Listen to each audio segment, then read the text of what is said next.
GS Hindi classes में आपका स्वागत है। कबीर टेस्ट सीरीज हिंदी व्याख्याता के लिए रामबाण साबित हो सकती है।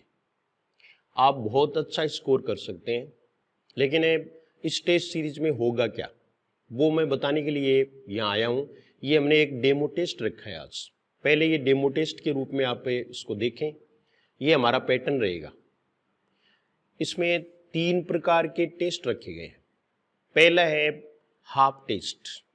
हाफ टेस्ट है वो जो यूनिट है प्रिस्क्राइब्ड, जो निर्धारित यूनिट है, निर्धारित पाठ्यक्रम है, उसमें से ही प्रश्न होंगे। जैसे आदिकाल दिया तो आदिकाल में से ही प्रश्न होंगे। हो गया, ये 60 प्रश्न होंगे, हाफ टेस्ट जिसको नाम दिया गया है। उसके बाद में हिंदी साहित्य का इतिहास से 5 टेस्ट हैं, उनमें पूरा कर लिया। वो 5 टेस्ट हैं, उन 5 टेस्ट हैं, उनका जो पाठ्यक्रम है उनमें से मिलाकर के एक फुल टेस्ट लिया जाएगा, जिसमें 120 प्रश्न होंगे। ये फुल टेस्ट हो गए। 2 प्रकार हो गए। तीसरा प्रकार है वो क्या है कि इस तरह से पूरा पाठ्यक्रम करने के बाद में फुल टेस्ट है, और वो फुल टेस्ट है वो संपूर्ण पाठ्यक्रम में से, पूरे पाठ्यक्रम में से वो टेस्ट है। इस प्रकार से एक ही टॉपिक 3 बार आएगा, यानी 3 बार हम रिवीजन कर सकेंगे। साथ साथ में पढ़ना है। टेस्ट का शेड्यूल है वो डाल दिया गया है टेलीग्राम पर। उस शेड्यूल का आप देख लें। अगर आप टेस्ट सीरीज लेना चाहें तो एक टेस्ट तो आज डेमो टेस्ट है ही, जो अभी आप देख रहे हो। ये देखिए आप कबीर टेस्ट सीरीज हिंदी व्याख्याता, ये डेमो टेस्ट है। 27/7/2022 से प्रारंभ होगी टेस्ट सीरीज। इसमें कुल 17 टेस्ट होंगे। 17 टेस्ट हैं, उनमें से 11 टेस्ट हैं वो हाफ है और 6 टेस्ट हैं वो फुल है। यानी पूरा का पूरा साहित्य, व्याकरण, काव्य शास्त्र, जितने भी प्रकार के प्रश्न हैं वो सारे के सारे इंक्लूड कर लिए गए हैं। हाल ही में जो रचनाएं, जैसे साकेत है, कबीर ग्रंथावली है, बिहारी रत्नाकर है, या कहानियां हैं, निबंध हैं, ये सब के सब हैं वो अच्छी तरह से डिजाइन किए गए हैं, जिसके लिए मैं आपको एक डेमो लेसन यहाँ लेके आया हूँ। डेमोलेशन भी कोई लुभावना डेमोलेशन मैंने नहीं दिया है, बल्कि मैं ऐसे पोर्शन को लेके आया हूँ जिसको हमने टेस्ट में से कट किया है, बल्कि उसके सारे प्रश्न वो इसमें दे दिए। देखो 4 कवि हैं वो स्पेशल है रीतिकाल के।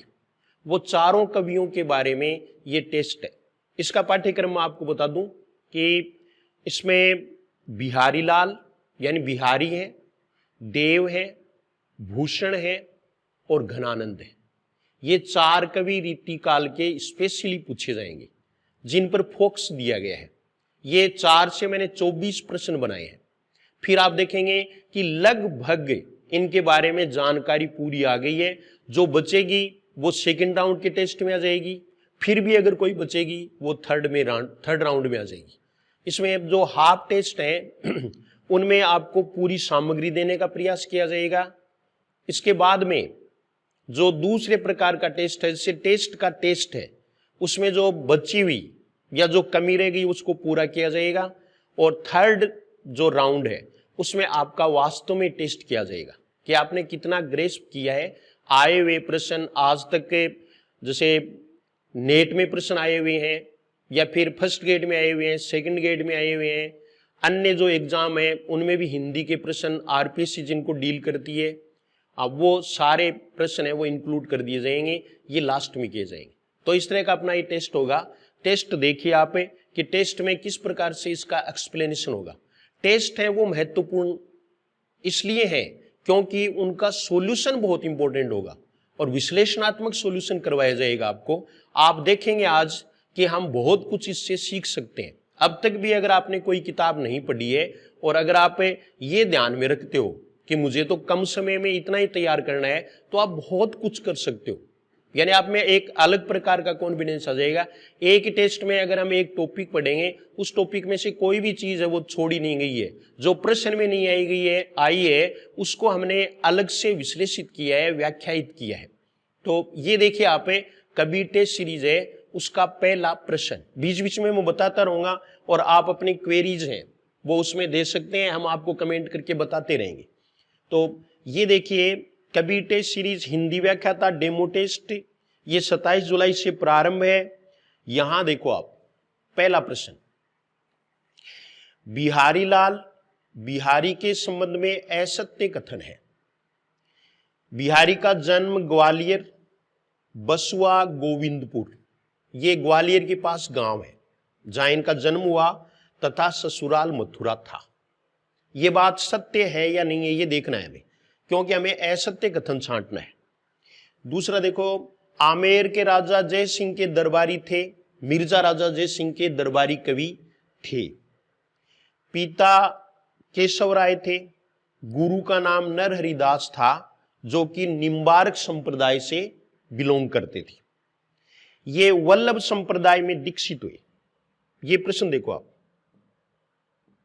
वल्लभ संप्रदाय में दीक्षित हुए। अब हमें यह जानना है बिहारी के बारे में, बिहारी के बारे में पूरा जानना है। अलग से दे दिए गए कवि, उनमें स्पेशलाइजेशन है, स्पेशलाइजेशन को ज्यादा फोकस किया गया है। इसका मतलब यह नहीं है कि अन्य रीतिकालीन कवि हैं वो छोड़ दिए जाएंगे, नहीं, उनमें से भी इंपॉर्टेंट ऊपर ऊपर से प्रश्न है वो आ सकते हैं। ये देखिए आप, ये वल्लभ संप्रदाय में दीक्षित हुए, तो ये गलत है, असत्य है। ये निम्बार्क संप्रदाय में दीक्षित हुए थे। किसमें हुए थे? निम्बार्क संप्रदाय। तो निम्बार्क संप्रदाय में दीक्षित हुए, ये बात गलत है। बिहारी के बारे में ये सारी चीजें हैं वो आ गई, लेकिन एक चीज यहां नहीं आई, वो मैं एक्स्ट्रा आप लिख लो। टेस्ट के सॉल्यूशन में हमेशा आपको रजिस्टर अपने साथ रखना है। वो रजिस्टर आपकी अनुपम धरोहर होगी आगे के लिए भी, मैं ये आपको सत्य कह रहा हूं। ये देखिए, इनका जीवन काल लिखो आप, 1595 ईस्वी से 1663 ईस्वी।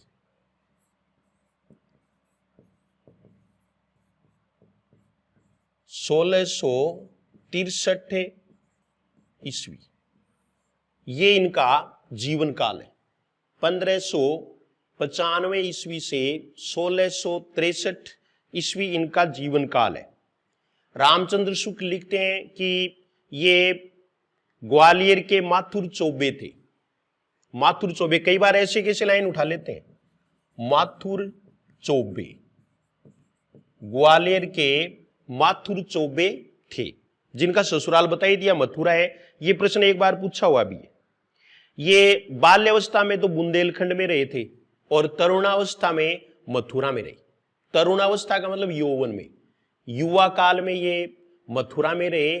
इनका युवा यानी ये इनका जो बचपन है वो तो बुंदेलखंड में बीता और इनकी जवानी है वो मथुरा में बीती। दूसरा देखिए आप कि ये दूसरा विकल्प है, आमेर के राजा जय सिंह के दरबारी थे। इसका मतलब है इससे पहले ये कहां रहते थे, तो ये शाहजहां के दरबार में थे। ये कहां थे? शाहजहां, शाहजहां के दरबार में थे। फिर अपनी वृत्ति लेने आए थे, ये अपनी वृत्ति लेने ये आमेर आए थे, तब से फिर यहां के दरबारी कवि बन गए थे। ये 1545 में मिर्जा राजा जय सिंह के पास अपनी वृत्ति लेने आए थे। उस समय की घटना है, उसके बारे में प्रश्न है वो आगे दिया हुआ है। इतना हो गया, ठीक है। इसके बाद में देखो आप कि कई बार बहुत ही सीधे प्रश्न पूछ लेते हैं, तो सीधे प्रश्न हमें टेस्ट में कम इंक्लूड करते हैं, बल्कि उसको विश्लेषण में बताऊंगा मैं आपको।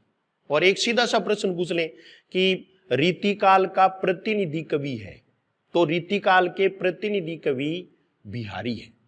रीतिकाल के प्रतिनिधि कवि बिहारी हैं। रीति सिद्ध कवियों के भी प्रतिनिधि कौन है? बिहारी है।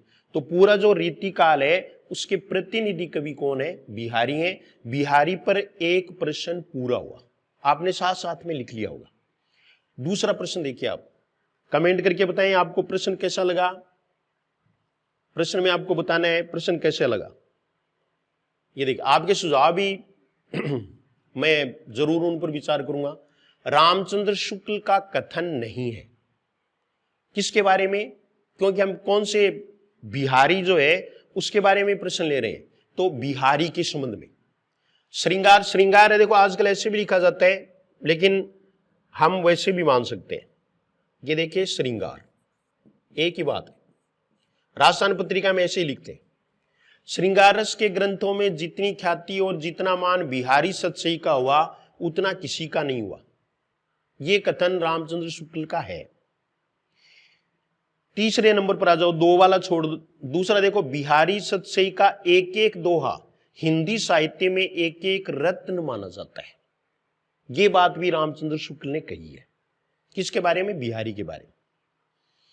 यदि प्रबंध काव्य एक विस्तृत वनस्थली है तो मुक्तक एक चुना हुआ गुलदस्ता है। यह बात भी रामचंद्र शुक्ल ने कही है। हिंदी में समास पद्धति की शक्ति का परिचय सबसे अधिक बिहारी ने ही दिया है। ये चौथी बात है, वो इन्होंने नहीं कही, बल्कि किसने कही है? विश्वनाथ प्रसाद मिश्र ने। ये हमें पता भी तो रहना चाहिए ना कि किसने कही। तो ये किसने कही है? विश्वनाथ प्रसाद मिश्र ने कही। हमारा प्रश्न देखिए, प्रश्न को संभालिए एक बार।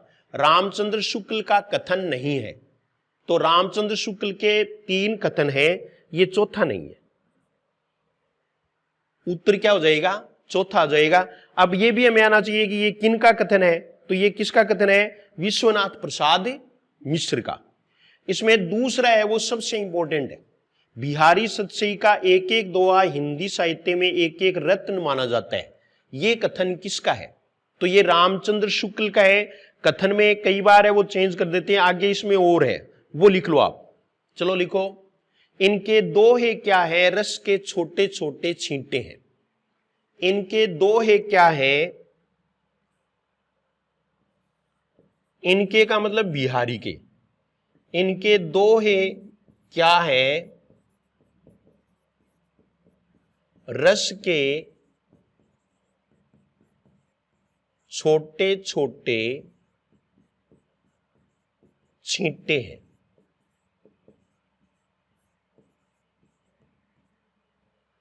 इनके दोहे क्या है? रस के छोटे छोटे छींटे हैं। ये दूसरा प्रश्न भी पूरा हो गया, और यह आपको मैंने बता दिया कि चौथा है वो इनका कथन नहीं है। नेक्स्ट अगला प्रश्न देखो, असुमेलित है। यूरोप में बिहारी सतसई के समान कोई रचना नहीं है। बिहारी सतसई के समान कोई रचना नहीं है। यह कथन ग्रियर्सन का है, तो यह बिल्कुल सही बात है। बिहारी रीतिकाल के सर्वश्रेष्ठ कवि माने जाते हैं। बिहारी रीतिकाल के सर्वश्रेष्ठ कवि माने जाते हैं। ये भगीरथ मिश्र, ये भी कथन सही है। बिहारी सतसई श्रृंगार, भक्ति एवं नीति की त्रिवेणी है। ये यहां किसका दिखा रखा है? डॉक्टर नगेंद्र का, लेकिन ये भगीरथ मिश्र का है। यही उत्तर होगा। ये है भगीरथ, डॉक्टर भगीरथ मिश्र। उत्तर कौन सा हुआ? तीसरा। विकल्प अपने आप में बहुत इंपॉर्टेंट है। बहुत ही अच्छा पेपर आने पर हमें निश्चित रूप से सबसे आगे होंगे। भागीरथ मिश्र इन्होंने कहा कि इनमें श्रृंगार की प्रधानता पाई जाती है।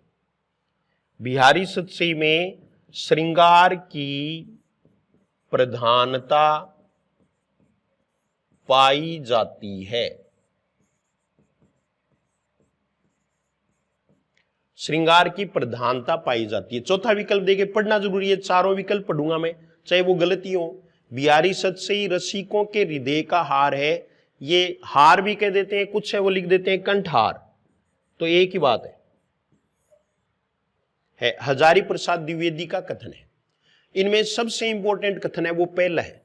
ये देखिए आप, यूरोप में बिहारी सतसई के समान कोई रचना नहीं है। ये कथन ग्रियर्सन का है। ये आपको पक्का याद रखना है, यानी इंपॉर्टेंट है, उसमें भी इंपॉर्टेंट आपको बताया जाएगा, ये ध्यान रखना है।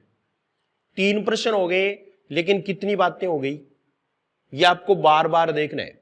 टेस्ट की विशेषता मैं आपको बीच में बता देता हूं कि आप कोई भी टेस्ट है वो 2 बार दे सकेंगे मैक्सिमम।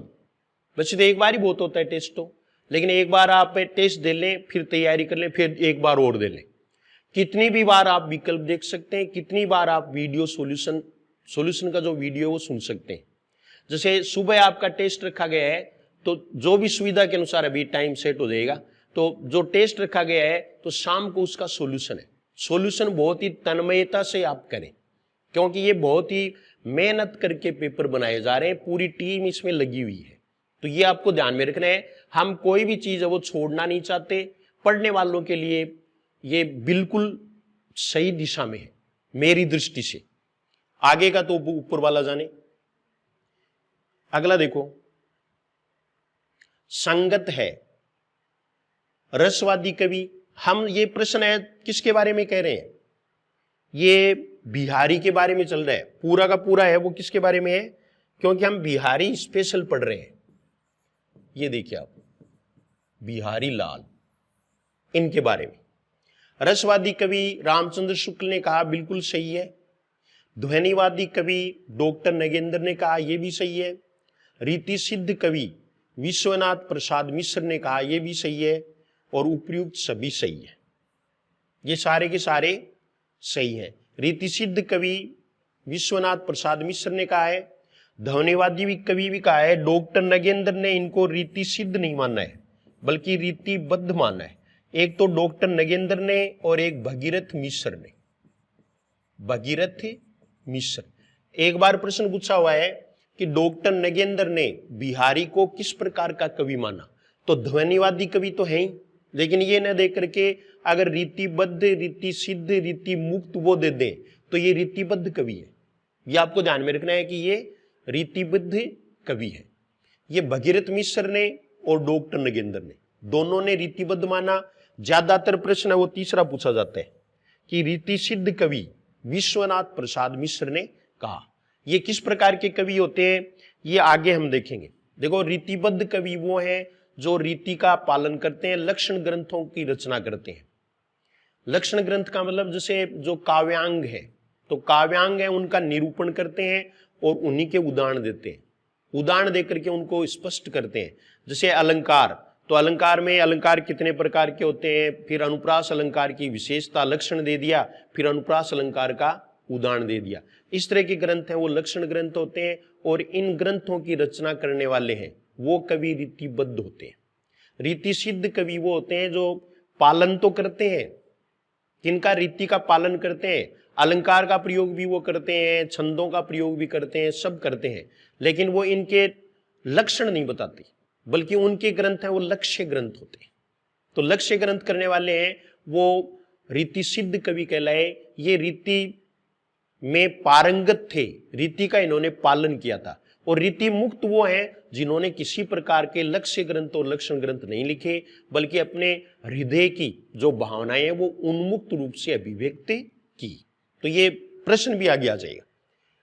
4 प्रश्न क्लियर हो गए। अगला प्रश्न देखो, बिहारी सतसई के 2 हों को शक्कर की रोटी किसने कहा? इस तरह के प्रश्न भी पूछ लेते हैं। 2 हों को शक्कर की रोटी किसने कहा? बलदेव उपाध्याय ने, पद्म सिंह शर्मा ने, ग्रियर्सन ने, भगीरथ मिश्र ने। ये कमेंट करके आप बताएं। कई देर हो गई भी हमसे प्रश्न ही नहीं पूछे, टेस्ट तो हमारा चल रहा है, तो ये कमेंट करके बता दें। आप कमेंट करके बताएं।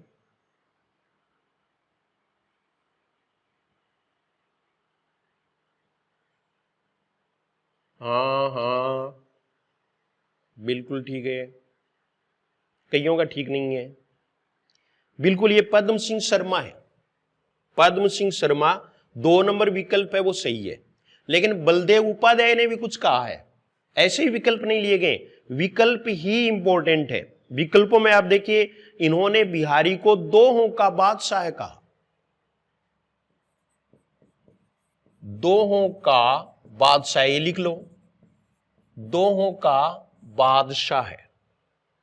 किसने कहा? बलदेव उपाध्याय ने। ऐसा ही ग्रियर्सन ने भी कहा है। इन्होंने भारत का थॉम्पसन कहा, बिहारी को भारत का थॉम्पसन। थॉम्पसन है वो कनाडा के थे, बहुत बड़े कवि, 20वीं सदी के सबसे बड़ी कवि माने जाते हैं, और ये गजलकार थे, प्रभावशाली कवि माने जाते हैं, काव्य रूपों में इनको महारत हासिल थी, इसलिए ग्रियर्सन ने इनकी तुलना थॉम्पसन से की है। दूसरा आगे देखिए आप कि भगीरथ मिश्र, तो भगीरथ मिश्र ने भी कुछ न कुछ तो कहा ही है, तभी इनको विकल्प में लिया गया है। तो इन्होंने क्या कहा, संयोग श्रृंगार में सिद्धहस्त कवि, संयोग श्रृंगार में, देखो श्रृंगार एग्जैक्टली ऐसे लिखेंगे, में सिद्धहस्त कवि बिहारी को कहा। ये पद्म सिंह शर्मा हो गया। पद्म सिंह शर्मा है, उसने बिहारी सतसई के दोहों को शक्कर की रोटी कहा। यह आपका हो गया 5वां प्रश्न, किसने क्या कहा। अगर ऐसा प्रश्न है तो भी हम आसानी से कर सकते हैं। अगला प्रश्न देखिए आप, 6ठा प्रश्न, बिहारी सतसई पर सर्वप्रथम टीका किसने लिखी। कृष्णलाल कवि ने, लल्लू जी लाल ने या लल्लू लाल ने, अंबिका दत्त व्यास ने, आनंदीलाल शर्मा ने। ये प्रश्न है। तो सबसे पहले कृष्णलाल कवि ने लिखी, ये इनके दत्तक पुत्र थे, बिहारी के कोई पुत्र नहीं था, इनके निरंजन कृष्ण वही कृष्णलाल है, इन्होंने ये टीका लिखी। इन्होंने प्रत्येक दोहे पर सवैया लिखा है, कवित सवैया शैली में इन्होंने ये लिखा।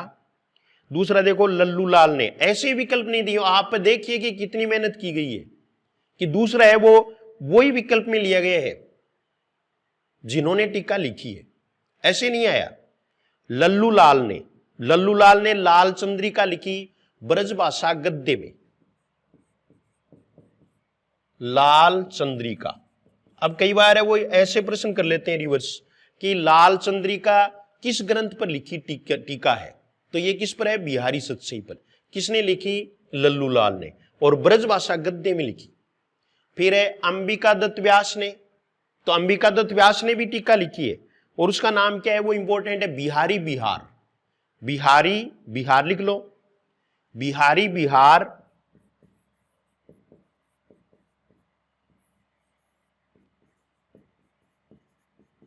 रोला छंद। कौन से छंद में लिखी, ये कई जगह वो कुंडलिया छंद मिलता है, तो ये रोला ही है। और आपको ये बता दूं मैं कि जिंदगी में कभी हम भूले नहीं कि अंबिका दत्त व्यास ने कौन से छंद में बिहारी टीका को कन्वर्ट किया या उस पर टीका लिखी। तो अंबिका का अर्थ देख लो आप, अंबिका का अर्थ होता है माता। अपन अगर कोई काम नहीं करते हैं तो हमें, जिसको राजस्थानी में कहते हैं रोला करना, तो रोला करने का मतलब फटकारना, तो हमें फटकार कौन लगाती है, माता। तो माता है वह रोला करे, मैं मेरी भाषा में कहूंगा आपको कि माता रोला करे, तो रोला छंद में अंबिका दत्त व्यास ने ये इस तरह की जो ट्रिक है जो मैं आपको बता रहा हूं कि अंबिका दत्त व्यास ने रोला छंद में लिखी बिहारी बिहार। ठीक है, बिहारी बिहार, बिहार जानते हो आप, बिहार का मतलब होता है इधर उधर घूमना। अगर हमें मां से बिना पूछे इधर उधर यूं ही बिना मतलब ही घूमते हैं, इसका मतलब क्या है, जदी तो अपन रोला करेगी नहीं। आइए मैं मेरी भाषा में बता रहा हूं आपको, तो हमेशा आपके याद रहेगा कि बिहारी बिहार, कि अगर हम इस तरह से विहार करते हैं तो मां रोला करेगी, यानी अंबिका रोला करेगी। इसका मतलब क्या है कि अंबिका ने रोला छंद में ये टीका लिखी।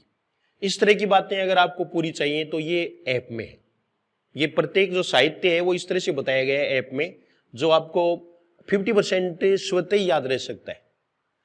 आनंदीलाल शर्मा ने, इन्होंने भी कोई खास टीका लिखी है, ये फिरंगी सतसई है फारसी में, इन्होंने फारसी में टीका लिखी फिरंगी।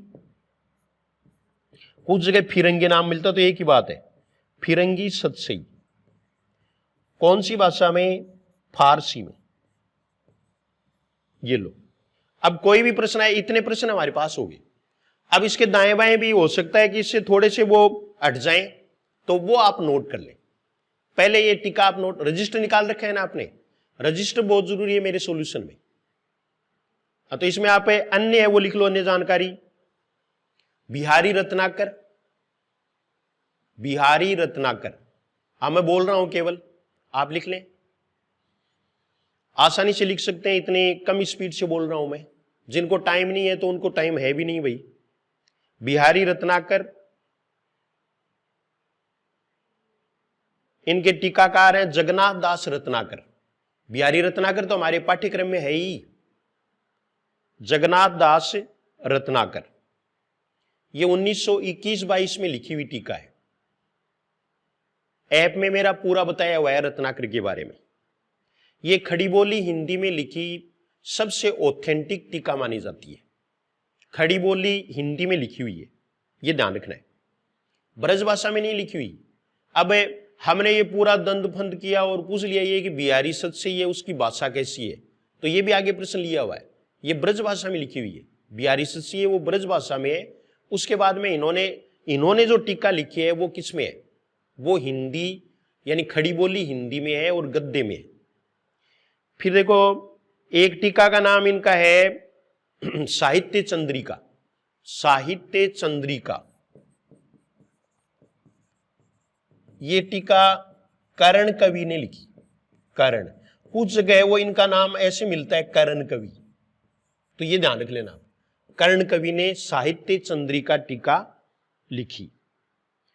फिर अगर मान लीजिए ये पूछ लें कि संस्कृत में टीका किसने लिखी, सप्तशती नाम से। सप्तशती, श्रृंगार सप्तशती, श्रृंगार सप्तशती, श्रृंगार सप्तशती नाम से टीका किसने लिखी, तो ये परमानंद ने। संस्कृत में लगता भी हमें कि परमानंद है, वही लिख सकते हैं। संस्कृत भाषा ही ऐसी है जिसमें परम आनंद आता है। परमानंद, परमानंद दिखाया होगा आपको, परमानंद, ये संस्कृत में लिखी। एक दूसरा है कि एक टीका का नाम इनका है देवकी नंदन टीका, ये ठाकुर कवि ने लिखी। एक टीका का नाम क्या है, देवकी नंदन, देवकी नंदन। ये देवकी नंदन है वो टीका का नाम है। देवकी नंदन टीका है वो ठाकुर कवि ने लिखी। ठाकुर कवि, ये पहली टीका है वो कृष्णलाल ने लिखी। अब कई वो सिर फिरे होते हैं, जैसे कोई इस तरह का कोई अपनी विद्वता ही प्रदर्शित करना पेपर में चाहे, तो वे पूछ सकते कि भाई पहली टीका है वो तो लिख दी और सबने याद भी कर रखी है कि कृष्ण ने लिखी, कृष्णलाल ने लिखी। लेकिन दूसरी टीका अगर पूछ ले तो मान कवि ने लिखी।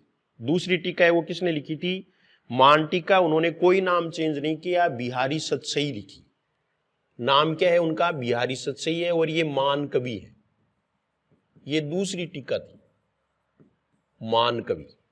रामचंद्र शुक्ल है वो कहते हैं कि बिहारी सतसई पर 50 से अधिक टीकाएं लिखी गई। तो ये देखिए अमरचंद्रिका है वो सूरती मिश्र ने लिखी थी। अमरचंद्रिका टीका है वो भी बिहारी सतसई पर ही लिखी गई थी और उसका नाम क्या था, अमरचंद्रिका। ये दोहा छंद में लिखी। अभी दोहों के बारे में हमें आगे बात करेंगे। हरिप्रकाश टीका का उल्लेख कर रखा है रामचंद्र शुक्ल ने, यह हरिचरण दास जी ने लिखी थी। हरिप्रकाश टीका, मैं जो जल्दबाजी में बोल रहा हूं वो इतने इंपॉर्टेंट नहीं है, इसलिए मैं जल्दी जल्दी उनको एक तरह से मतलब सलटा रहा हूं। और इसके बाद में हम आगे भी प्रश्न लेंगे, वो प्रश्न आपको बहुत ही ध्यान से देखने हैं, ध्यान से उनका ये एडजस्टमेंट करना है। नेक्स्ट प्रश्न देखिए। देखो टाइम तो लगेगा, टाइम आपको देना पड़ेगा। मेरी समझ में सबसे इंपॉर्टेंट हमारा नौकरी लगना है और वो भी व्याख्याता बनना, गजेटेड बनना। सत्य कथन है इसमें। देखो आप, मिश्र बंधुओं ने देव को तथा पद्म सिंह शर्मा ने बिहारी को श्रेष्ठ माना। एक बहुत बड़ा द्वंद्व चला था, एक लड़ाई चली थी कि देव बड़ा कि बिहारी, यानी देव बड़े कवि हैं या बिहारी बड़े कवि हैं। एक बार नहीं बल्कि कई बार नेट में और इसमें प्रश्न भी पूछा हुआ है कि इसके जनक कौन थे, इस समस्या के जनक, यानी ये विवाद खड़ा करने वाले कौन थे। तो ये विवाद खड़ा करने वाले मिश्र बंधु थे। मिश्र बंधुओं ने एक अलग से एक तो हिंदी साहित्य का इतिहास वाला ग्रंथ वो लिखा ही है मिश्र बंधु विनोद, एक इन्होंने और लिखा था हिंदी नवरत्न। तो उसमें ये बिहारी और देव दोनों का उल्लेख करते हैं। वहां ये किसको बड़ा बताते हैं? देव को। मिश्र बंधुओं ने देव को तथा पद्म सिंह शर्मा ने बिहारी को श्रेष्ठ माना। ये बिल्कुल सही बात है। राम सिंह का विद्यारंभ, राम सिंह का विद्यारंभ संस्कार बिहारी ने ही करवाया, ये भी बिल्कुल सही है। बताया तो यही जाता है कि राम सिंह को राजनीति का, नीति, भक्ति, श्रृंगार आदि का ज्ञान करवाने के लिए ही बिहारी ने जो कभी एक दोहा लिख दिया, फिर एक महीने बाद में दो दोहे लिख दिए, ऐसे जो हैं इनको कलेक्ट किया और बिहारी सतसई की रचना की। तो बिहारी सतसई की रचना राम सिंह को ज्ञान देने के लिए, उनको शिक्षित करने के लिए, राजनीति में, भक्ति में, श्रृंगार में सब बातें बताने के लिए इसकी रचना बिहारी ने की थी। बिहारी की केवल एक ही रचना है बिहारी सतसई। एक बार सीधा प्रश्न भी पूछा हुआ है कि ऐसे कौन से कवि हैं जो एक ही रचना के कारण बहुत बड़े कवि या विख्यात हो गए? तो वो बिहारी लाल ही है। नहीं पराग नहीं मधुर मधु नहीं विकास ई काल, दोहे पर जय सिंह ने काली पहाड़ी ग्राम दिया। किसको? अंडरस्टूड है बिहारी को। बिहारी को काली पहाड़ी ग्राम दे दिया। जब 1545 में ये वृत्ति लेने के लिए आमेर आए, तब उन्होंने वृत्ति के लिए कहा तो उनके मंत्रियों ने, सबने कहा कि महाराजा है वो न तो कोई काम करते हैं, बल्कि नवविवाहिता जो चौहानी रानी है उनके प्रेम में लिप्त हैं, महल से बाहर ही नहीं निकलते, उनको कोई खबर नहीं है। तब बिहारी ने एक दोहा लिखकर भेजा। वो दोहा यही था, नहीं पराग नहीं मधुर मधु नहीं विकास ई काल, अली कली ही सो बंध्यो आगे कौन है हवाल। ये दोहा पढ़ते ही बताते हैं कि बिहारी बाहर आ गए, रानी बहुत प्रसन्न हुई और तभी इन्होंने घोषणा कर दी। क्या घोषणा की? कि काली पहाड़ी गांव दे दिया, और ये घोषणा की कि अब हर एक दोहे पर एक सोने की मुहर मिलेगी, एक सोने की अशरफी मिलेगी। ये सेकंड ग्रेड में प्रश्न भी पूछा जा चुका है कि किस कवि को एक दोहे पर सोने की अशरफी देने की घोषणा की गई थी? तो वो बिहारी थे। उसके बाद में ये यहीं के होके रह गए और यहीं रहे। दूसरा देखो आप है उपयुक्त सभी। इसका मतलब ये सारे सही है, ये भी सही बात है, उपयुक्त सभी। इसमें चौथा उत्तर होगा उपयुक्त सभी। ये अपने 7 प्रश्न हो गए। 7 प्रश्न में देखिए आप है, हम इतने प्रश्न ले चुके हैं। एक बिहारी के बारे में एक्स्ट्रा जानकारी मैं आपको और बता देता हूं, और वो ये है कि बिहारी ने शहरी जीवन को अधिक महत्व दिया, शहरी जीवन को। हालांकि इन्होंने ग्रामीण जीवन है उनका वर्णन भी कई अपने दोहों में कहीं कहीं किया है, लेकिन ये शहरी यानी नगरीय जीवन के समर्थक थे। अगला प्रश्न देखो, ये अगला प्रश्न, बिहारी सतसई के संबंध में गलत कथन है, मुक्तात्मक के लक्ष्य ग्रंथ है। कौन सी? बिहारी सतसई। बिल्कुल सही है, इसमें से ही प्रश्न आ जाएगा, पहले भी पूछा हुआ है। ये देखो आप, मुक्तात्मक है। ये काव्य के 2 रूप होते हैं ना, एक प्रबंधात्मक और एक मुक्तात्मक। मुक्तात्मक वो होता है जिसमें क्रमबद्धता नहीं होती कि भाई एक घटना के बाद में दूसरी घटना, तीसरी घटना। जैसे रामचरितमानस में है कि पहले वो कथा सुनाते हैं, फिर रामचंद्र जी का जन्म होता है, उसके बाद में विवाह होता है, फिर वो वन में जाते हैं। ऐसे जो होता है वो प्रबंधात्मक काव्य है। और दोहों में जो नीति संबंधी बातें कही जाती हैं, तो कभी किसी के बारे में, कभी किसी के बारे में, उनमें कोई तारतम्य नहीं होता है, इतिवृत्तात्मकता नहीं होती, कथात्मक तत्व जहां नहीं होता वो मुक्तात्मक काव्य होता है। तो बिहारी सतसई है वो मुक्तात्मक ग्रंथ है और लक्षण ग्रंथ नहीं है, लक्ष्य ग्रंथ है।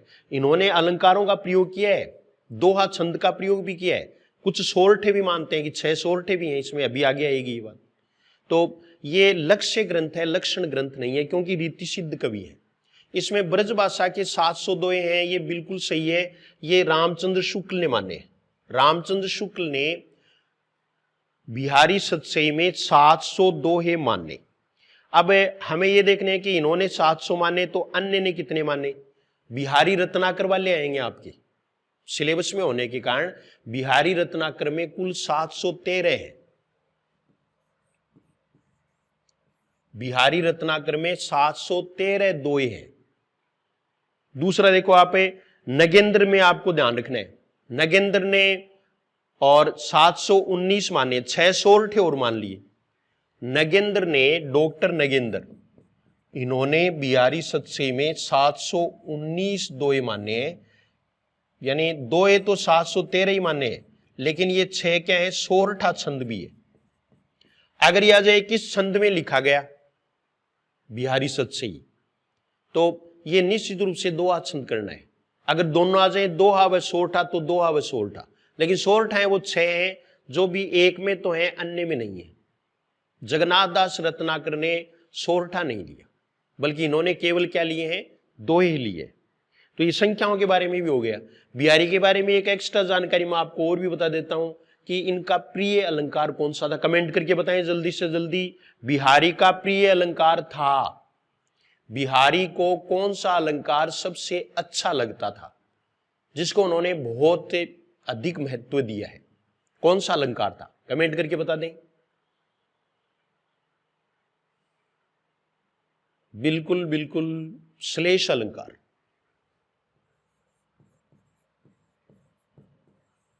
इनके पसंद का अलंकार कौन सा था? श्लेष था। ग्रियर्सन ने इसकी भूमिका अंग्रेजी में लिखी है, बिल्कुल सही बात है। ग्रियर्सन ने इसकी भूमिका है वो अंग्रेजी में लिखी थी। फिर इसके बाद में देखो आप, बिहारी सतसई का निर्माण श्री रामचरितमानस की प्रेरणा से हुआ, ये गलत बात है, यही उत्तर होगा। गलत कथन ये है, तो चौथा इसमें उत्तर हो जाएगा। रामचरितमानस है उसका इन्होंने कोई सहारा नहीं लिया, ऐसा कुछ नहीं था, बल्कि इन्होंने 1662 में इसकी रचना पूरी की थी। 1662 में, 1663 में ये प्रकाशित हो गई, और 1662 में राम सिंह को शिक्षा देने के लिए बिहारी सतसई की रचना की। इसका आधार मुख्य रूप से गाथा सप्तशती था। गाथा सप्तशती,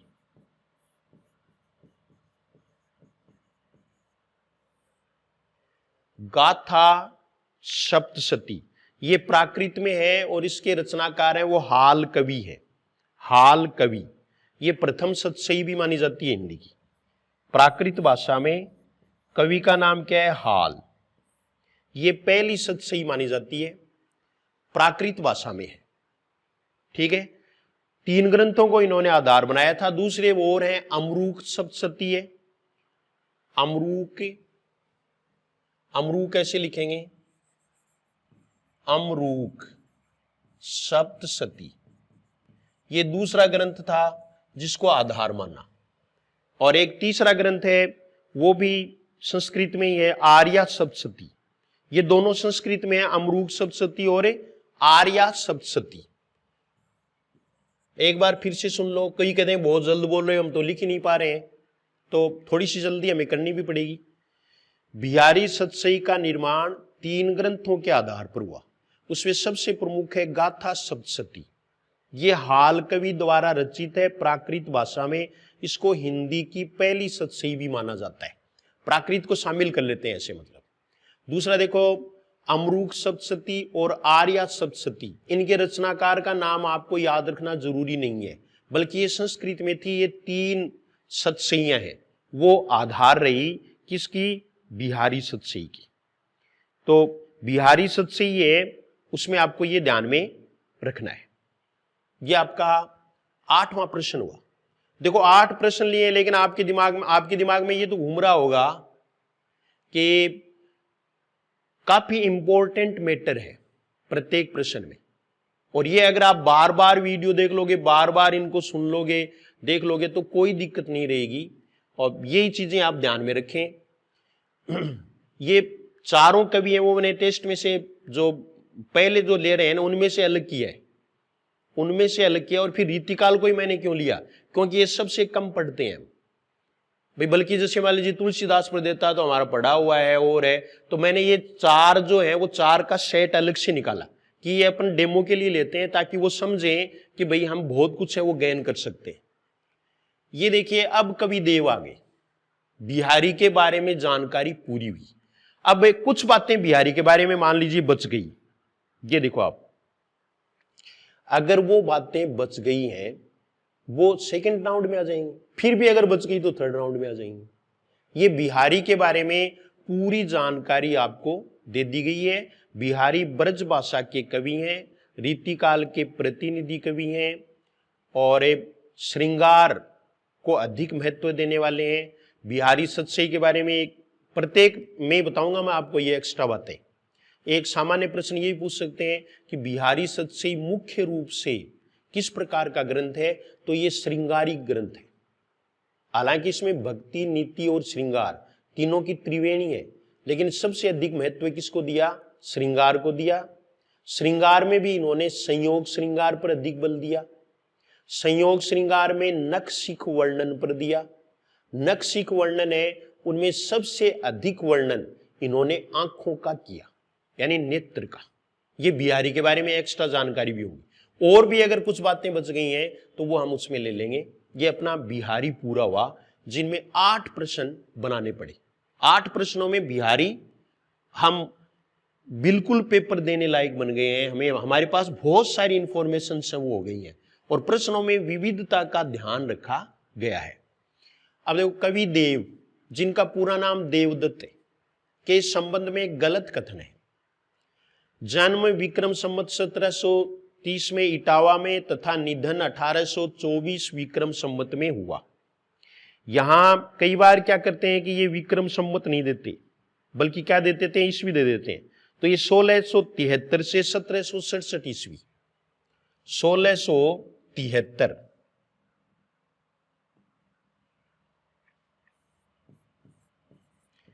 आपको ईस्वी निकालने के लिए 57 माइनस करने, तो 57 माइनस करेंगे तो ये 1673 हो गए।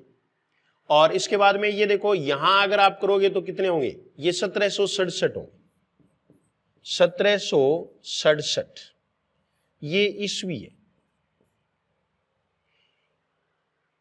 हो गया, जन्मकाल हो गया। ये आचार्य व कवि दोनों थे, ये बिल्कुल सही है। ये आचार्य भी थे और कवि भी थे, लेकिन कई बार प्रश्न है वो अलग प्रकार से ही पूछ लेते हैं कि ये आचार्य किस प्रकार के थे, तो रसवादी थे।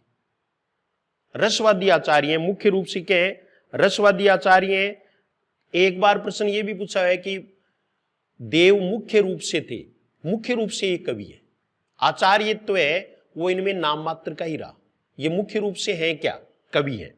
लेकिन आचार्य व कवि दोनों थे, ये सत्य कथन मानना पड़ेगा हमें। फिर अगला देखो, इन्होंने चौथी शब्द शक्ति तात्पर्य, लोग कहते हैं कि तात्पर्य इन्होंने दी। रामचंद्र शुक्ल ने लिखा है कि जिनको पता नहीं है वो ये सोचते हैं कि तात्पर्य, शब्द शक्ति और छल संचारी भाव इन्होंने दिया, लेकिन ये इन्होंने नहीं दिया, बल्कि ये रस तरंगिणी में पहले से ही था, संस्कृत में इन्होंने उल्लेख कर दिया।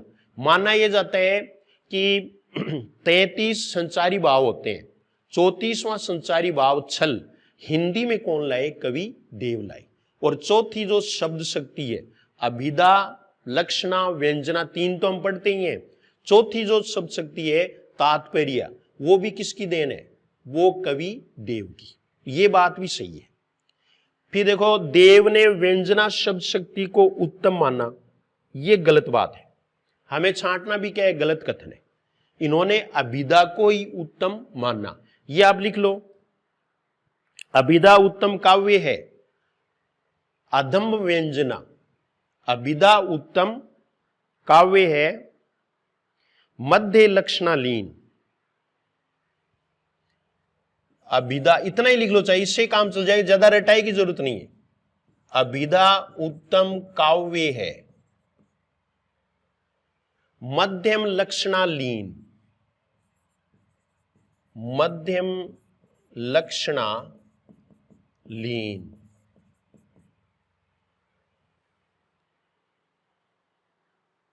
अधम व्यंजना रस विरस।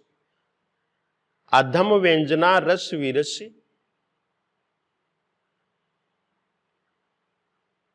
कहे कवि नवीन। तो यहां व्यंजना को अधम मानना है। ये शुक्ल का भी कथन है कि देव जी का व्यंजना से तात्पर्य पहले बुझोवल वाली वस्तु व्यंजना जान पड़ती है। ये एक नाम याद रखना बस शुक्ल का, बुझोवल वाली व्यंजना, बुझोवल वाली वस्तु व्यंजना, ये शब्द आ जाए इसका मतलब रामचंद्र शुक्ल है। लेकिन यहां तो आपको इतना ही मानना है कि देव ने व्यंजना को नहीं बल्कि अभिधा को उत्तम माना। ये हो गया। नेक्स्ट प्रश्न देखो, अब अगला प्रश्न देख लो देव के बारे में।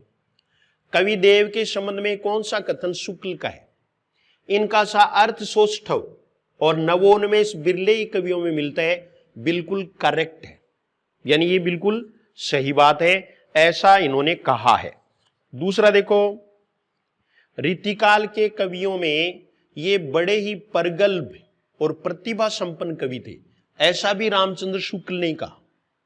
रीतिकाल के प्रतिनिधि कवियों में सर्वाधिक रचना करने वाले कवि देव हैं, यानी सबसे ज्यादा रचना 72 तक रचना मानी जाती है कि इन्होंने 72 रचनाएं की। 52 से लेकर के 72 तक इनकी संख्या मानी जाती है। ये सब रामचंद्र शुक्ल ने माना है, बिल्कुल सही है। उपर्युक्त सभी, उपर्युक्त सभी जहां भी दिया जाता है इसका मतलब आपको अच्छा सिलेक्टेड मैटर उपलब्ध कराना प्रश्न का उद्देश्य है, तो ये उपर्युक्त सभी ये हो जाएगा। अगला देखो आप, 11वां प्रश्न। कवि देव की रचनाएं हैं भाव विलास व भवानी विलास, अष्टयाम व देवचरित, काव्य रसायन, काव्य रसायन को शब्द रसायन कहते हैं, व देव शतक, उपर्युक्त सभी। ये सारी रचनाएं कवि देव की हैं, क्योंकि हमें देव की रचनाओं में प्रश्न ध्यान में रखना है। रचना और रचनाकार प्रत्येक में हम बल देंगे इसका। इसमें सबसे अधिक प्रश्न है वो लास्ट वाले पेपर में खूब दिए जाएंगे, यानी लगभग इंपॉर्टेंट रचनाएं हैं वो हम इसमें ले लेंगे, फालतू की नहीं लेंगे। अब ये देखो भाव विलास और भवानी विलास, तो यहां ये देखिए आप, भाव विलास इनका पहला ग्रंथ है, ये प्रथम ग्रंथ। इन्होंने 16 वर्ष की उम्र में ही भाव विलास की रचना कर दी थी, और ये औरंगजेब के पुत्र थे आजम शाह, उनके आश्रय में की, आजम शाह के लिए की। इन्होंने आजम शाह को के मनोरंजन हेतु इसकी रचना की। ये देव का पहला ग्रंथ है, ठीक है। भवानी विलास है, इसके बारे में प्रश्न क्या पूछते हैं? भाई ये भवानी सिंह के आश्रय में की तो स्पष्ट हो रहा है, लेकिन प्रश्न वो कैसे पूछते हैं, किस प्रकार का ग्रंथ है? तो ये रस और नायिका भेद संबंधी ग्रंथ है। ये क्या है? रस व नायिका, इतना याद रखना है, रस व नायिका भेद संबंधी ग्रंथ। दूसरा देखो, अष्टयाम के बारे में पूछा हुआ है पहले का प्रश्न कि अष्टयाम में किसका वर्णन है। अष्टयाम ये सबसे इंपॉर्टेंट है, अष्टयाम वाला जरूर याद रखें। ये भी इन्होंने आजम शाह को ही सुनाया था। आजम शाह है, आजम शाह है, आजम शाह भी इनके आश्रयदाता हैं। भवानी सिंह है वो भी आश्रयदाता हैं। आश्रयदाता पर अलग से प्रश्न दे रहे हैं। तो अष्टयाम में इन्होंने किसका वर्णन किया है? इसमें 8 पहर में होने वाली नायक व नायिका के मध्य क्रीड़ाओं का वर्णन है। अष्टयाम, याम का मतलब प्रहर, 8 प्रहर में नायक व नायिका के मध्य होने वाली क्रीड़ाओं का वर्णन है अष्टयाम। ये कोई आध्यात्मिक ग्रंथ नहीं है, ये ध्यान रखना है। इसमें नायक नायिका है उनके विविध विलासों का वर्णन किया गया है। यह भी आजम शाह का था। फिर है देवचरित, तो देवचरित है, इसमें कृष्ण के चरित्र के बारे में कहा गया है, ये कृष्ण से संबंधित है। काव्य रसायन, शब्द रसायन, ये इनका काव्य शास्त्रीय ग्रंथ है। इसमें भी आपको ध्यान रखना है कि ये सर्वांग रूपक या सर्वांग निरूपक ग्रंथ है। इसमें ही 70 अलंकारों का उल्लेख है, 70 अलंकार। लेकिन इसका मतलब ये नहीं है कि अलंकार ही है, बल्कि इन्होंने यहां श्रृंगार को रसराज बताने का प्रयास भी किया है, श्रृंगार को रसराज बताने का। देव शतक है, ये अध्यात्म संबंधी ग्रंथ है, अध्यात्म संबंधी ग्रंथ। उपर्युक्त सभी, ये हो गया। तो सभी ग्रंथों के बारे में हमने इनके बारे में जानकारी ले ली। इनके अलावा एक इनका बहुत प्रसिद्ध ग्रंथ है, वो है सुजान विनोद। ग्रंथ का नाम क्या है? सुजान विनोद, सुजान विनोद है। ये बहुत इंपॉर्टेंट है, विकल्प में आगे आप देखेंगे घनानंद में हमें परेशान कर सकता है, क्योंकि सुजान का नाम आते ही हमारे दिमाग में क्या आता है, घनानंद आता है, लेकिन घनानंद का नहीं है, ये देव का ही है। यह लक्षण ग्रंथ नहीं है, इसमें ऋतु वर्णन है, लक्षण ग्रंथ नहीं, ये ध्यान रखना है। और इसमें ऋतु वर्णन है, यह लक्षण ग्रंथ नहीं है बल्कि ऋतु वर्णन संबंधी ग्रंथ है। तो ये याद रखना है। बाकी इनके एक आश्रयदाता और थे, उद्योतसी है। तो उद्योतसी है, वो उनके आश्रय में इन्होंने प्रेमचंद्रिका लिखी, प्रेमचंद्रिका,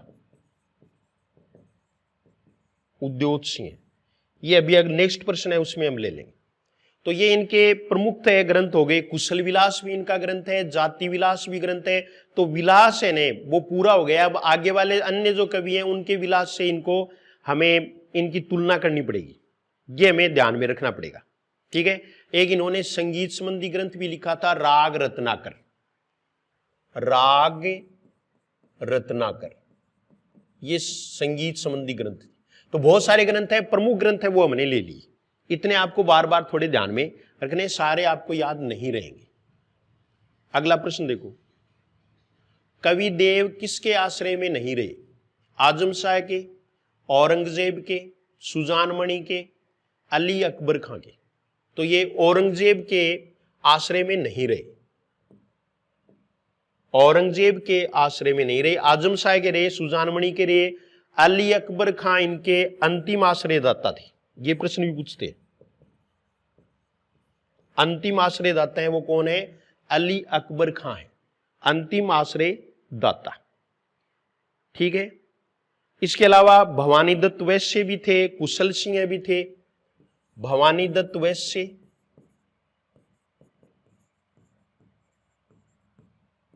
कुशल सिंह है। ये मैं चर्चा कर रहा हूं आश्रयदाताओं की, इनके आश्रयदाता ये भी थे। सेठ भोगीलाल इनके प्रसिद्ध हैं और मोतीलाल भी हैं। सेठ भोगीलाल,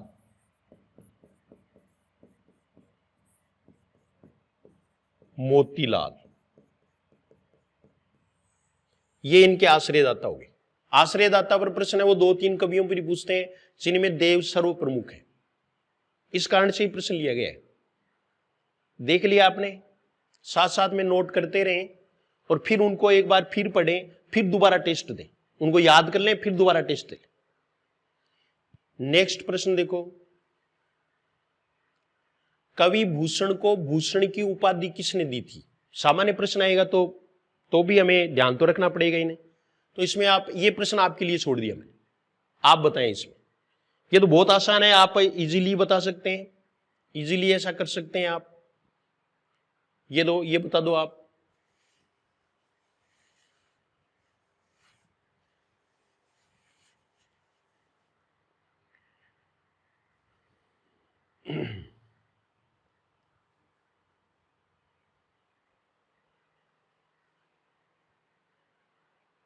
देखता हूं मैं।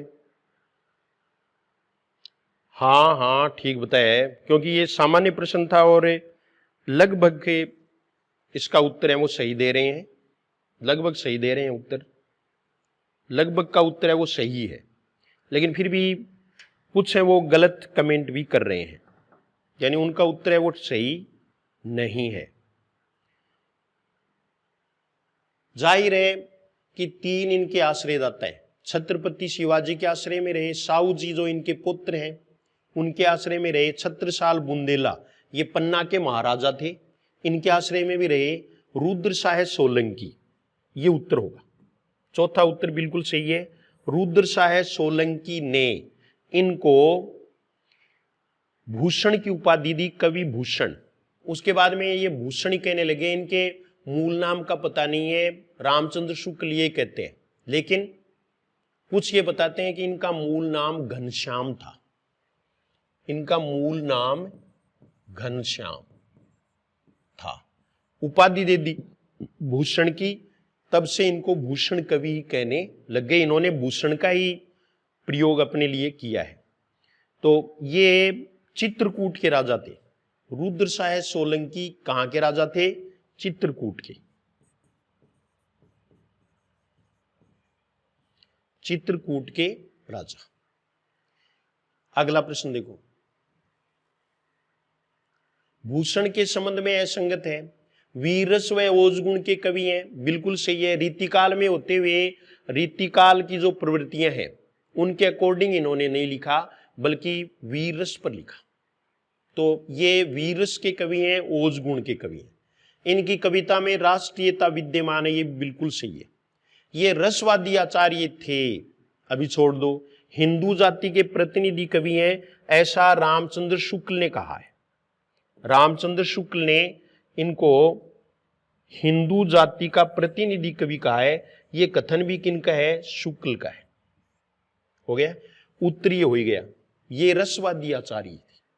तो रसवादी आचार्य वगैरह कुछ नहीं थे, इन्होंने अलंकारों का ही उल्लेख सर्वाधिक किया है। अलंकारों का उल्लेख किया है, ये अभी नेक्स्ट प्रश्न में आ रहा है, तो ये आपको ध्यान में रखना है। फिर अगला प्रश्न देखो, कुछ बीच में क्योंकि बहुत बोझिल हो जाता है, वहां सरल प्रश्न आने भी जरूरी है। भूषण द्वारा रचित काव्य शास्त्रीय ग्रंथ है शिवराज भूषण, शिवा बावनी, छत्रसाल दशक, भूषण हजारा। ये भी बहुत आसान है। देखो, भूषण द्वारा रचित काव्य शास्त्रीय ग्रंथ है, ये ध्यान रखना है। काव्य शास्त्रीय ग्रंथ, अन्य का भी हमें पता होना चाहिए। तो ये शिवराज भूषण है। शिवराज भूषण में 105 अलंकारों का उल्लेख भूषण ने किया है, जिनमें से 99 यानी 99 अलंकार है वो अर्थालंकार है। 99 अलंकार है वो अर्थालंकार है, ये आपको ध्यान में रखना है। फिर है शिवा बावनी, इसमें शिवाजी की प्रशस्ति है। ये प्रशस्ति ग्रंथ है जिसमें वीरता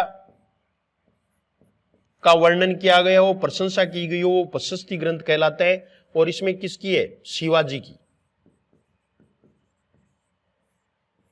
शिवाजी की वीरता की प्रशंसा की गई है।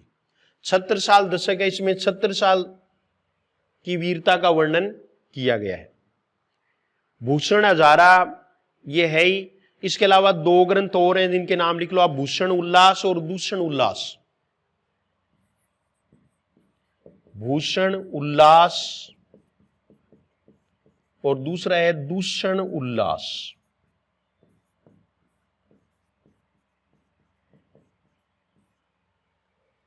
ये भूषण के ग्रंथ भी पूरे हुए। तो भूषण के ग्रंथों में आपको ये ध्यान रखना है, शिवा बावनी जैसे कि नाम से स्पष्ट है, सबसे इंपॉर्टेंट ये शिवराज भूषणी है। इसमें 105 अलंकार है, ये काव्य शास्त्रीय ग्रंथ है। अगला प्रश्न देखो, भूषण के बारे में हमने पूरा कर लिया है। अब ये देखिए आप, घनानंद के संबंध में असंगत है। अब देखो, भूषण के कथन रह गए कुछ। भूषण ने एक भूषण के बारे में एक बात और रह गई कि ऐसे कौन से कवि हैं जिनको छत्रसाल ने कंधा दिया था, जिनकी पालकी को, वो भी कौन है? भूषण ही है। तो ये 2-3 बातें आगे आ जाएंगी प्रश्नों में। घनानंद के संबंध में असंगत है, ये मोहम्मद शाह के मीर मुंशी थे तो थे। सुजान वेश्या से प्रेम करते थे, सही है। ये वृंदावन जाकर निम्बार्क संप्रदाय के वैष्णव हो गए, ये भी सही है। हो गए थे, हो गए थे। ये रीति सिद्ध कवि है, तो ये रीति सिद्ध कवि नहीं है, ये रीति मुक्त है। ये कैसे कवि हैं? रीति मुक्त, रीति मुक्त कवि है। ये घनानंद के बारे में है। तो घनानंद के बारे में पूरा हुआ, क्योंकि आगे घनानंद की रचनाएं और वो आगे प्रश्नों में ली हुई हैं, जहां हम जिक्र कर लेंगे। घनानंद की रचना है सुजान सागर व वीराय लीला, कृपाकंद व लोकसार, कोक सागर व रस के लीवल्ली, ये सभी। तो ये सारे के सारे ही हैं। ये सभी रचनाएं हैं वो घनानंद की है, जिनमें सुजान सागर सबसे इंपॉर्टेंट मानी जाती है। सुजान सागर के बारे में सीधा अर्थ पूछ लें तब तो ठीक है, और अगर अलग से पूछ लें तो आगे भी इसमें प्रश्न है। वो ये है कि ये किसके द्वारा संकलित की गई। तो जगन्नाथ दास रत्नाकर द्वारा संगृहीत है। जगन्नाथ दास रत्नाकर द्वारा संगृहीत, जगन्नाथ दास रत्नाकर द्वारा संगृहीत है। तो ये सारे के सारे ये रचनाएं आपको ध्यान में रखनी है। आगे घनानंद के बारे में और पूरा परिचय है। ये देखिए आप, घनानंद के काव्य की विशेषता नहीं है वियोग श्रृंगार प्रधान मुक्त काव्य। श्रृंगार को आपको पहले भी मैंने बता दिया, मीनमेक आप निकालें वो आपकी मर्जी है, बल्कि ये दोनों एक ही है, ये बार बार आएगा शब्द। वियोग श्रृंगार प्रधान मुक्त काव्य है, यानी वियोग श्रृंगार प्रधान मुक्त काव्य की रचना की इन्होंने, तो बिल्कुल सही है, रीति मुक्त है, मुक्त काव्य की रचना की। ये प्रश्न पूछा हुआ है, लाक्षणिक भाषा का प्रयोग घनानंद ने किया है, मुहावरों का प्रयोग घनानंद ने किया है, लोकोक्ति और कहावतों का प्रयोग भी इन्होंने किया है। दूसरा देखो, श्रृंगार का संकुचित रूप मिलता है, ये गलत बात है। इसमें संकुचित रूप नहीं मिलता, बल्कि उदात्त रूप मिलता है, उदात्त रूप। साहित्यिक ब्रज भाषा का प्रयोग, ये भी सही है, इन्होंने साहित्यिक ब्रज भाषा का प्रयोग ही किया है। साहित्यिक ब्रज भाषा का प्रयोग इन्होंने बहुत अच्छे से किया है और ये अच्छे भाषा के जानकार हैं। रामचंद्र शुक्ल ने तो यहां तक कह दिया था कि इस कवि का जितना अधिकार ब्रज भाषा पर था वो अचूक था, यानी इतना अधिकार किसी का भी उन्होंने नहीं माना। अगला प्रश्न देखो, इसमें ज्यादा एक्सप्लेनेशन की जरूरत नहीं है। अगला प्रश्न देखिए आप, घनानंद के बारे में शुक्ल का कथन नहीं है, प्रेम मार्ग का ऐसा प्रवीण और धीर पथिक तथा जबादानी ब्रज भाषा का दूसरा कवि नहीं हुआ। ये इनका प्रसिद्ध कथन है, कई बार पूछा हुआ है।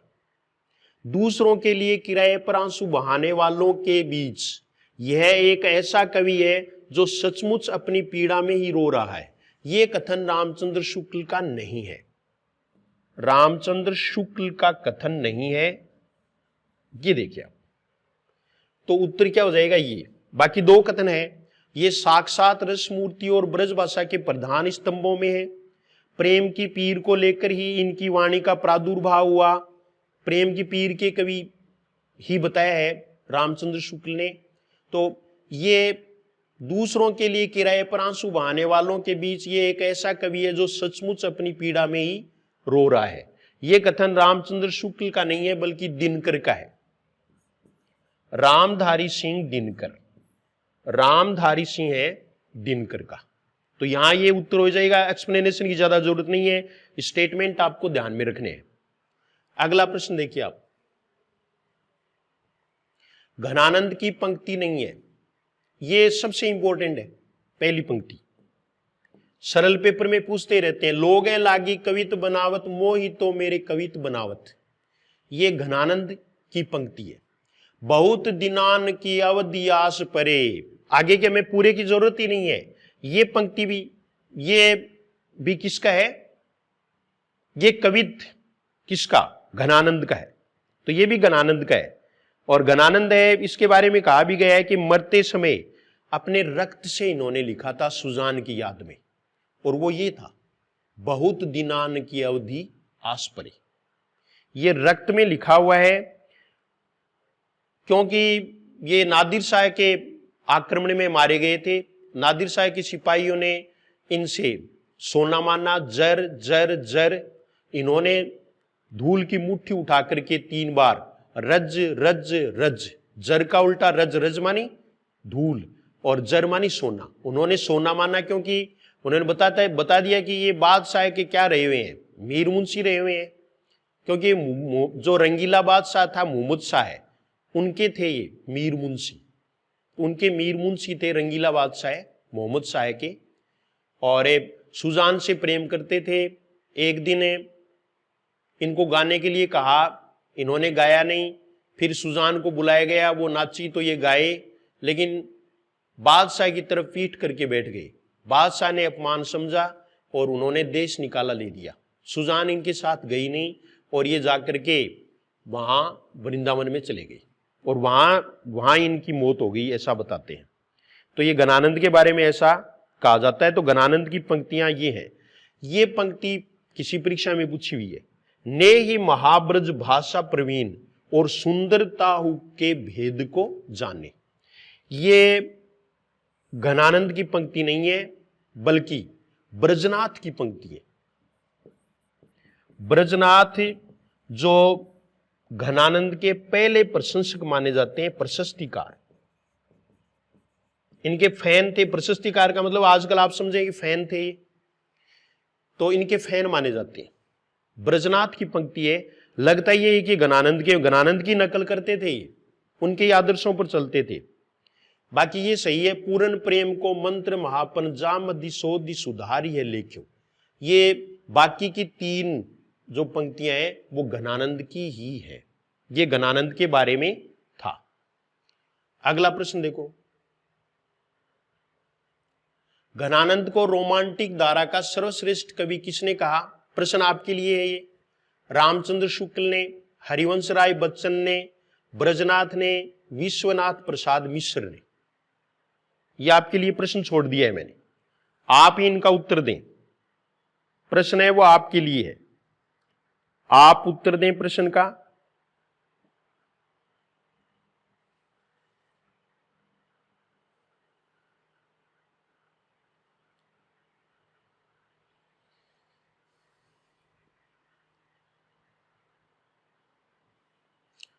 बिल्कुल लगभग सही दे रहे हैं। घनानंद को रोमांटिक धारा का सर्वश्रेष्ठ कवि रामचंद्र शुक्ल ने कहा।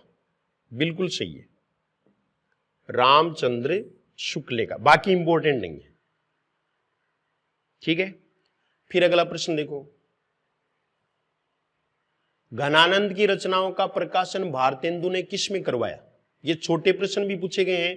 लास्ट वाले प्रश्न है वो 21 से लेकर के 24 तक आपको डेमो के लिए दिए गए हैं कि जो सेकंड राउंड का टेस्ट होगा उसमें बीच बीच में से आपको ये टेस्ट किया जाएगा।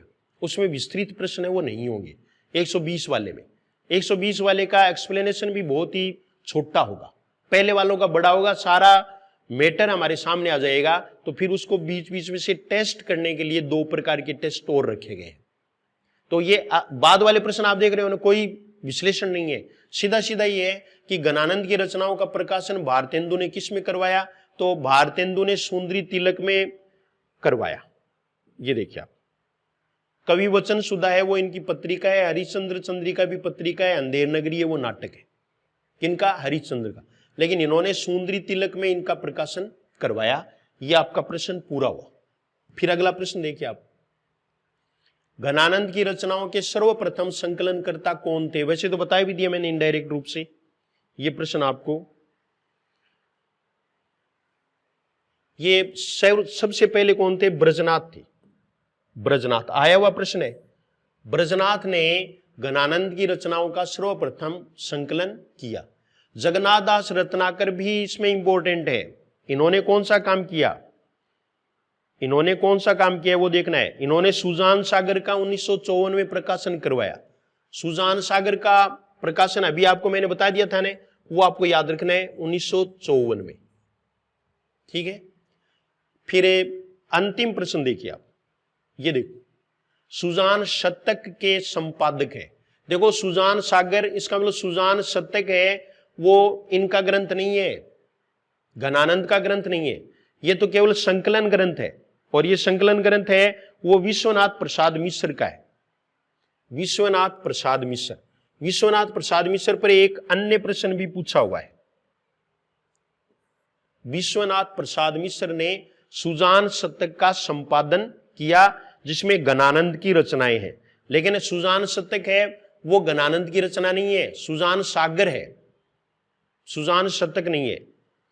तो ये सुजान विनोद भी नहीं है ने, ये ध्यान रखना है। घनानंद ग्रंथावली का भी इन्होंने संपादन किया था। घनानंद ग्रंथावली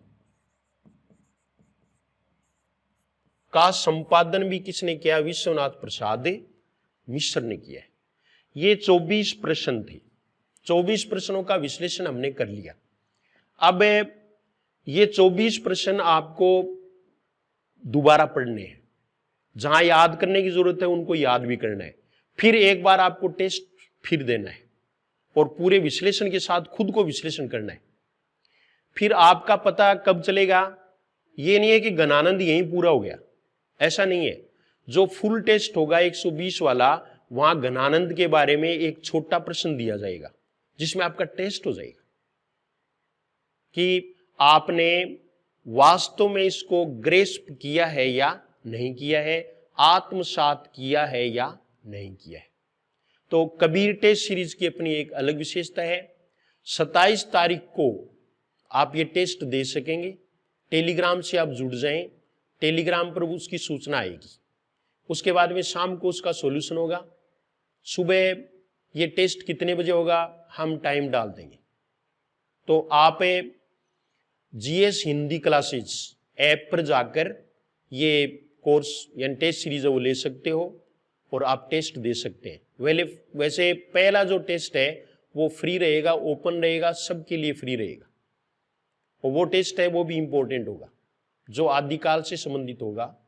पहला टेस्ट है, आपने देख लिया होगा कि टेस्ट का शेड्यूल तो आप देख सकते हैं। भाई डाउनलोड करने के आपको पैसे थोड़ी लगते हैं, तो आप डाउनलोड कर लें, ऐप डाउनलोड कर लें, उसके बाद में उसमें देख लें और फिर पहला टेस्ट और देख लें।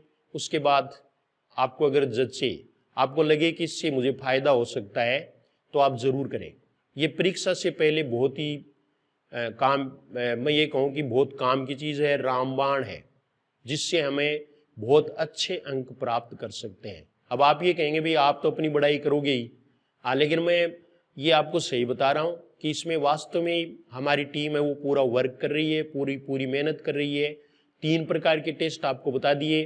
पहला टेस्ट विश्लेषणात्मक होगा, दूसरा जो फुल टेस्ट है उसमें आपको केवल चेक किया जाएगा, और तीसरा है वो पूरे पाठ्यक्रम में से होगा जिसमें आप अपनी पूरी तैयारी है वो जांच लेंगे। ये हमने टेस्ट है वो लास्ट में रखे हैं। इस प्रकार से हमें 17 टेस्ट हैं वो पूरे कर लेंगे। टेस्ट के बारे में आपको बता दिया। जीएस हिंदी क्लासेस, ये ऐप डाउनलोड कर लें। टेलीग्राम का भी यही नाम है, यूट्यूब का भी यही नाम है, जीएस हिंदी क्लासेस। जो नए हैं उनको मैं बता दूं आपको, ये देखो जीएस हिंदी क्लासेस, ये देख लिया। ठीक है, आपको ये विश्लेषण कैसा लगा जरूर आप कमेंट करेंगे, मुझे ऐसी आशा है। टेस्ट सीरीज लेने की कोई बात नहीं है, बल्कि आप कमेंट तो कर ही सकते हैं कि 4 कवियों के बारे में आपको सामान्य जानकारी हुई या नहीं। Thank you very much.